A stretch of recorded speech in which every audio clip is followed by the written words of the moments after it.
question 9 is the last of your calculus questions, but it is a maximization problem. So let's just jump right into it. It says that a cone with radius r centimeters and height AB is inscribed in a sphere with center O and radius of 8 centimeters. Also, they give us that OB is equal to x. So if we look over here, before we even start with the questions, guys, I'm going to do the sphere in yellow and the cone in green.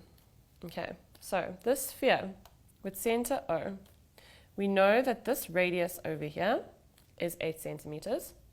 But also, guys, if you look here from the center to the circumference, it's another radius of 8 centimeters. Okay, so remember, bear that in mind. This is just a big old circle with the same radius all over it. So if we look over here, it says calculate the volume of the sphere. So we know that V sphere, because it was nicely given to us, is, double check, 4 over 3 pi r cubed. Okay, and it was given to us that the radius of the sphere is 8.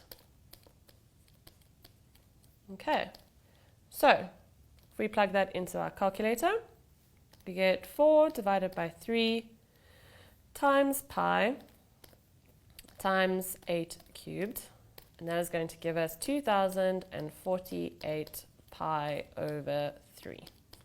Okay, easy peasy. That's just an expression for the volume of the sphere. So now it says show that r squared, remember r is part of the cone. So r squared is 64 minus x squared. So if you look over here in this cone, r is the distance we're trying to find. And x sits over there. So it sits in this lovely little right angle triangle with the hypotenuse being 8, the other side being x. So in that triangle, r squared is equal to the hypotenuse squared minus the other side squared. And that is because of Pythagoras. So r squared is equal to 64 minus x squared. Easy peasy. Now here where it becomes a little bit challenging. 9.3 says determine the ratio between the largest volume of this cone and the volume of the sphere. Okay, so we have an expression for the sphere. Remember, it was 2048 over 3 pi. Let me just double check that. Yep. And the largest volume of the cone, guys, how do you maximize something? First, you find an expression. So we're going to have to find an expression for the volume of the cone. But then to get the largest, we're going to have to derive this expression. Because remember, if you have a function that does this and you're trying to find the volume right at the top there, you're going to take the first derivative, which gives us the gradient, and you're going to make it equal to 0. Okay, so here we're going to have to find dv dx and make it equal to 0. So first, let's find an expression for the volume of the cone. The cone is equal to 1/3 pi r squared h. Okay, now remember, we found an expression for r squared. Say that r squared is equal to 64 minus x squared. And h was given to us as this entire length over here in the cone, which is x plus 8. Okay, so that is h. So the volume of the cone is equal to pi over 3 multiplied by r squared, we said was 64 minus x squared. And h, we said was x plus 8. Okay, so now we simply multiply it out. So I'm going to leave the pi over 3 out of the brackets for now. 64, I'm going to start with the constant. So 64 multiplied by 8 is a real big number. So I'm going to use the calculator. 64 times 8 is 512. And 64 multiplied by x is 64x. Then we say minus x squared. Okay, first I'm going to start with the constant. So I'm going to say minus x squared multiplied by 8 is minus 8x squared, and minus x squared multiplied by x is minus x cubed. Okay, So now that we have that expression, we can multiply the pi over 3 into the bracket. So we're going to get 512 pi all over 3 plus 64 pi over 3. But remember, there's an x there. Okay? The reason I'm writing it like this is this whole expression here is a number. Remember, pi is 3, 1, 4, etc., etc. So this all here represents a whole number, and that's all just a number, and that is the coefficient of x. Okay, so I'm going to take that away because it's a bit of a mess. The next one is minus 8 pi over 3 x squared, and the last one is minus x cubed. Okay, actually, let me just say pi over 3 first. Pi over 3 x cubed.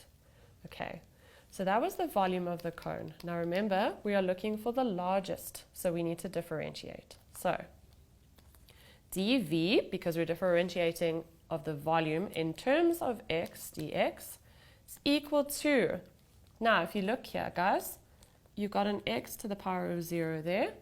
The exponent on this x there is a 1. Okay, so remember, when you differentiate, you multiply the entire thing by the exponent. So if I multiply this entire thing by 0, I'm going to get 0.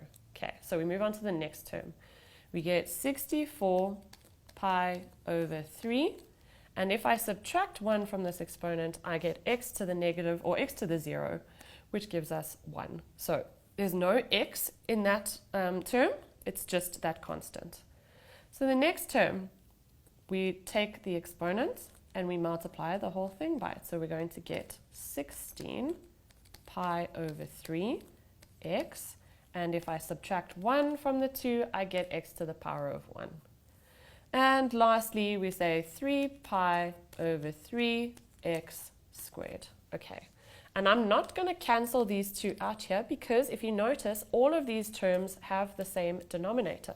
So I'm going to leave that fraction over there for now. Okay. So now that we've differentiated, remember to maximize, we make this whole thing equal to 0. So 64 pi over 3 minus 16 pi over 3x minus 3 pi over 3x squared is equal to 0. Okay, so now, if I look at these terms, is there a common factor to all of them? Yes, there is. There is a pi over 3 in all of these terms. So if I take out that pi over 3, I get 64 minus 16x, oopsie, minus 3x squared, and that's all equal to 0. So now, if I multiply both sides by pi over 3, those two are going to cancel each other out, and 0 times pi over 3 is still 0. So I get 64 minus 16x minus 3x squared is equal to 0. Okay, so now I'm going to write it in standard form just so that I can factorize it nicely. So we get negative 3x squared minus 16x plus 64 is equal to 0. Now, I don't know about you, but I'm not going to try and find factor brackets because these are a little bit scary. So I'm going to use the quadratic formula. So I get x is equal to minus b. Remember, this is a, this is b, and this is c. But it's the whole thing, hey, plus the sign. Okay. So x is equal to minus b, which is positive 16, plus or minus b squared, minus 4 multiplied by a multiplied by c, all square rooted, over 2 multiplied by a. Okay, that is going to give us, you stick it in your calculator, 16, let me double check the sign, yeah, plus negative 16 squared minus 4 times negative 3 times 64 all over 2 times negative 3, and we get negative 8. So that's 1, but remember there's another one because here there is a plus and a minus. So we go back to our calculator, we go and delete that plus, put in a minus, and we get 8/3. Now, how do you choose which one of these best suits x? Well, remember, guys, x here is a distance. So x can't really be negative, can it? X can only really be positive. So over here, we can't use this equation over there. We're going to have to use x is equal to 8/3. Okay, so now we take this x is equal to 8/3 and we substitute it back into our original expression for the volume excuse me, of the cone. Okay, so remember, this here is our volume of the cone. So if we take 8/3 and we put it into every one of these x's, okay, we're going to use the calculator. So the volume of the cone, remember, is pi/3 multiplied by 512 plus 64 times 8/3 minus 8 times 8/3 squared minus 8/3 cubed. Remember to close your entire bracket, and you're going to get this whole horrible expression, 635.45. Or, guys, what I'm even going to do, I'm not even going to use that horrible expression. Remember, v cone is this one here. So I'm going to put 8/3 into that expression. Well, not even that one, this one. 8/3 into that expression. Okay, so the volume of the cone is equal to pi/3 into 64 minus 8/3 squared multiplied by 8/3 plus 8. Okay, so now let's put that expression in rather. We should get a bit of a neater number. So we have pi/3 into 64 minus 8/3 squared into 8/3 plus 8. We still get 635,45. So 635,45. Okay, so let's put this down at the bottom here.